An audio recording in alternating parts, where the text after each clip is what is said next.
उत्तर प्रदेश में बीते दिनों मंत्रिमंडल का विस्तार हुआ है और रायबरेली से ऊंचाहार के विधायक डॉक्टर मनोज कुमार पांडे को कैबिनेट मंत्री की शपथ दिलाई गई, जिसके बाद अब देखा जा रहा है कि राजनीतिक पारा है वो गर्म होता हुआ दिखाई दे रहा है, क्योंकि रायबरेली से दिनेश प्रताप सिंह राज्य मंत्री स्वतंत्र प्रभार जो है वो पहले से, और अब जो है मनोज कुमार पांडे को कैबिनेट मंत्री बना दिया गया। इसके बाद ये कयास लगाए जा रहे हैं कि भारतीय जनता पार्टी ने जो है एक सेंधमारी करके जो है सपा को जो है 2027 में फिर सबक सिखाने का कार्य करने के उद्देश्य से जो है मनोज पांडे को पहले बीजेपी मिला है और उसके बाद उनको कैबिनेट मंत्री बनाया है। यहाँ पर हमारे साथ रायबरेली के जो मतदाता है वो मौजूद है, इनसे जानेंगे कि 2027 का आखिर रिजल्ट क्या रहेगा, मनोज पांडे के कैबिनेट मंत्री बनने के बाद उत्तर प्रदेश में क्या होगा और रायबरेली के विकास में क्या गति पहुंचेगी। इन सबको जानने के लिए यहाँ पर हमारे साथ जो है कुछ लोग मौजूद हैं, इनसे भी जानेंगे और बात करेंगे। क्या लग रहा है, जिस हिसाब से देखा जाएगा रायबरेली में दो मंत्री हो गए हैं, 2027 में इसका रिजल्ट क्या रहेगा? ये हमारे रायबरेली के लिए बहुत ही गर्व का विषय है, बहुत गौरव है और पूरा रायबरेली जनपद इस सरकार, योगी सरकार और केंद्र सरकार को धन्यवाद दे रहा है, क्योंकि आज जैसे कि रायबरेली पूरी दुनिया में जाना जाता है, रायबरेली का स्थान, ऐसे में रायबरेली को आज दो मंत्री मिले हैं।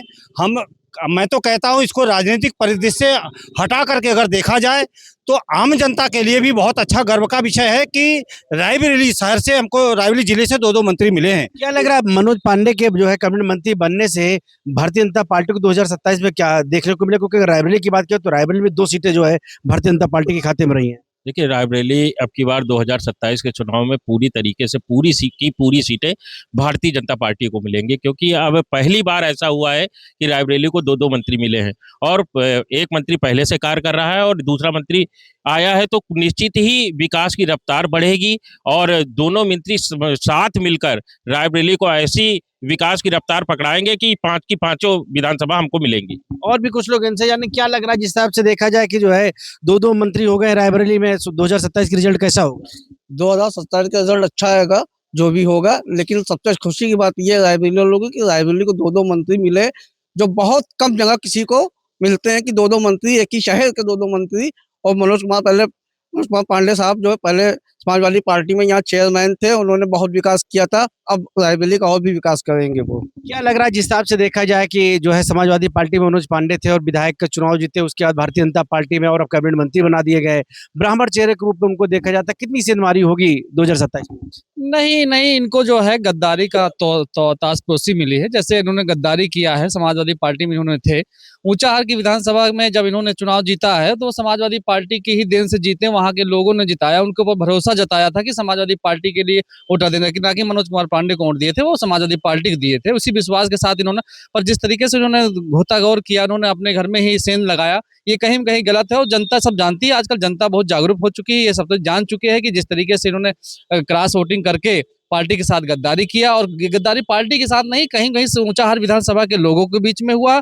और मैं बताना चाहता हूँ रायबरेली में 6 विधानसभा है, 6 विधानसभाओं में आपके सिर्फ भाजपा के 2 विधायक थे, 4 समाजवादी पार्टी की थी, तो यहाँ पे 2 मंत्री बनाने का कोई उचित नहीं होता। इसमें कहीं न कहीं पार्टी का ही नुकसान होगा और फिर जनता है सब जान रही है, जागरूक हो चुकी है, कहीं न कहीं गद्दारी की जो ताजपोशी मिली है ये कहीं न कहीं सब जान चुकी है। क्या लग रहा है, जिस तरह से देखा जाए रायबरेली कांग्रेस का गढ़ कहा जाता रहा है और उसके बाद अब इस तरह की बात जिस तरह से निकल के आया है कि दो मंत्री अब रायबरेली में हो गए, इसके पहले जो है स्वतंत्र प्रभार मंत्री दिनेश प्रताप सिंह रहे और अभी वर्तमान में मंत्रिमंडल विस्तार मनोज पांडे को कैबिनेट मंत्री बनाया गया। ये बहुत अच्छा कदम है। अब रायबरेली का विकास बहुत तेज गति से चलेगा, जो काम रुके हुए थे अब आदरणीय मनोज पांडे जी के मंत्री बनने से बहुत तेज काम होगा। और पहले भी हमारे जो दिनेश प्रताप सिंह जी थे, उन्होंने एक पार्क का निर्माण कराया और बहुत सारे काम उन्होंने कराए। अब सरकार बहुत अच्छे तरीके से काम करेगी। क्या लग रहा है भैया, जिस तरह से मनोज कुमार पांडे कैबिनेट मंत्री बने हैं, 2027 में यूपी में क्या हो सकता है? यूपी में 2027 में हमें ये लग रहा है कि समाजवादी पार्टी की सरकार पूर्ण बहुमत से बनेगी और दो मंत्री देना, हमें ये लगता है कि अब रायबरेली का चौमुखी विकास होना चाहिए। जो अभी तक विकास नहीं हुआ, एक मंत्री जी थे वो विकास नहीं किए या नहीं कर पा रहे थे, अब हमको लगता है 9 महीने बचे हैं, 9 महीने बाद दूसरा विधानसभा का चुनाव होना है 27, तो हमको लग रहा है कि अब बहुत तेजी से विकास होगा और जो कहीं विकास की कमी रह गई वो जल्दी से जल्दी पूरी हो जाएगी, तो रायबरेली में अच्छा होगा। क्या लग रहा है भैया, मनोज कुमार पांडे को कैबिनेट मंत्री बनाया गया है, तो रायबरेली के साथ उत्तर प्रदेश में क्या क्या देखने को मिल रहा है आपको?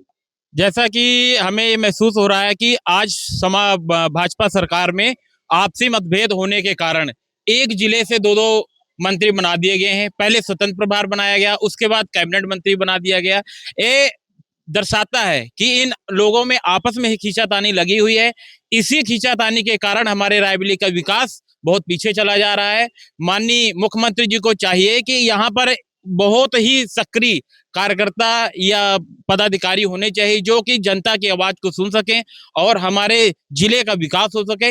ऐसे आपसी खींचातानी में हमें ये महसूस हो रहा है कि नेताओं के खींचातानी में जनता का बहुत नुकसान होने वाला है। एक तरफ स्वतंत्र प्रभार रहेगा, उसके आगे 9 महीने चुनाव को रह गए तो कैबिनेट मंत्री बना दिया गया। हो सकता है कैबिनेट मंत्री साहब अपनी तरफ खींचे और स्वतंत्र प्रभार अपनी तरफ खींचे, इसलिए जनता का बहुत नुकसान है। क्या लग रहा है जिस तरह से मनोज पांडे को जो ब्राह्मण चेहरे के तौर पर देखा जाता है, आप भी ब्राह्मण हैं, क्या लग रहा है कि आगे जो 2027 का रिजल्ट क्या रहेगा उनकी कैबिनेट मंत्री बनने से? देखिए रोहित जी, मैं आपको बता दूं कि उत्तर प्रदेश की सरकार पूर्व में हुए जो लोकसभा 2024 के चुनाव थे उसमें उसकी भारतीय जनता पार्टी की करारी शिक्षक हार हुई है।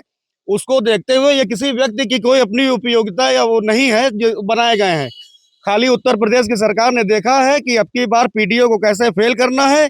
उसके लिए एक ब्राह्मण चेहरा, एक बैकवर्ड चेहरा, एक लोधी चेहरा, एक कश्यप चेहरा।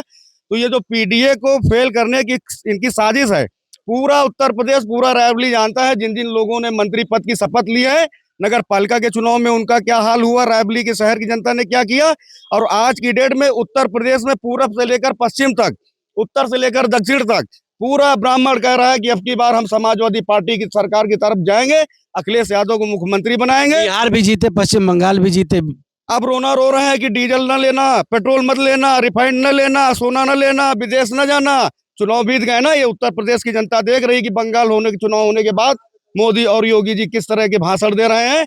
और रही बात जो रायबरेली से मंत्री बनाए गए हैं, पहले भी मंत्री रहे हैं, कितना आज अपने ऊंचाहार में क्या कर दिए हैं, कितना कहाँ पर क्या हो गया है।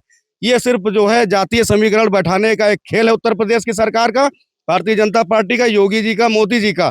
इसका कोई असर ना पीडीए के ऊपर पड़ रहा, क्योंकि जो आम आदमी है, जो नौजवान है, जो किसान है, जो व्यापारी है, वो आज तमाम तरीके की जरूरतों से जूझ रहा है, जो उसकी जरूरतें पूरी नहीं हो रही। और इनका पीडीए का ये जो नाटक चल रहा है कि इनको मंत्री बना देंगे तो ये वोट आ जाएगा, उनको मंत्री बना देंगे तो वो वोट आ जाएगा, इनके सपने धरे धरे रह जाएंगे। और आपके सामने 2027 की सरकार बनेगी, अखिलेश यादव की पूर्ण बहुमत की बड़ी सरकार बनेगी। और भी कुछ लोग इनसे भी जाने क्या लग रहा है भैया, जिस तरह से देखा जाए, जिस तरह से बातें निकल के सामने आ रही हैं, मनोज कुमार पांडे को ब्राह्मण चेहरे के तौर पे देखा जाता है, आप भी ब्राह्मण है, कितना वो असर दिखाएगा 2027 के चुनाव? जैसा देखिए अभी भाई हमारे कह रहे थे, समाजवादी पार्टी की बात कर रहे थे, तो समाजवादी पार्टी तो अब सिर्फ पीडीए की बात कर रही है। उनको तो सामान्य वर्ग का वोट ही नहीं चाहिए। वो तो खुला सीधा एकदम, चाहे वो समाजवादी पार्टी का, चाहे छोटा पदाधिकारी हो, चाहे अखिलेश यादव जी हो, वो सीधे सीधे पीडीए की बात कर रहे हैं। तो उनको तो ब्राह्मण जो है मतलब सामान्य वर्ग का तो वोट ही नहीं चाहिए, उस जो है इसकी बात कर रहे हैं। और रही रायबरेली की बात, तो रायबरेली में अब आप देखेंगे कि मैं 6 विधानसभा और जो पार्टी की रणनीति मेरी चल रही है, वो आप देखेंगे कि रायबरेली में आने वाले समय में रायबरेली में भाजपा का सांसद बनेगा। उसमें पार्टी पूरी जो है रणनीति के साथ काम कर रही है और इसमें विजय मिलेगी। क्या लग रहा है ब्राह्मण चेहरे के तौर पे मनोज पांडे को देखा जाता है 2027 के चुनाव में कितना होगा? क्योंकि जिस तरह कहा जाता है लोग कि ब्राह्मण भारतीय जनता पार्टी से नाराज हो रहे हैं, अब मनोज पांडे को लाया गया तो कितना उस पर असर दिखाई पड़ेगा? नहीं, कोई नाराजगी नहीं है। ब्राह्मणों की कोई नाराजगी भारतीय जनता पार्टी से नहीं है, बल्कि समाजवादी पार्टी और अन्य पार्टियां ये कहती हैं कि हम इनके साथ मिलकर हैं, उनके साथ मिलकर हैं। समाजवादी पार्टी तो खुलकर कहती है कि हम पीडीए का गठबंधन, पीडीए से लड़ेंगे। तो उनको तो सामान्य वर्ग से कोई लेना देना है ही नहीं, तो वो सामान्य वर्ग की बात ही क्यों करते हैं? सबसे पहले तो सामान्य वर्ग की बात करना छोड़ दे। अगर पीडीए ही उनको इतना प्यारा है तो सामान्य वर्ग की क्यों बात करते हैं? रही बात रायबरेली की, तो रायबरेली के संगठन में, रायबरेली के भारतीय जनता पार्टी में कोई गुटबाजी नहीं है, कोई भी संशय नहीं है।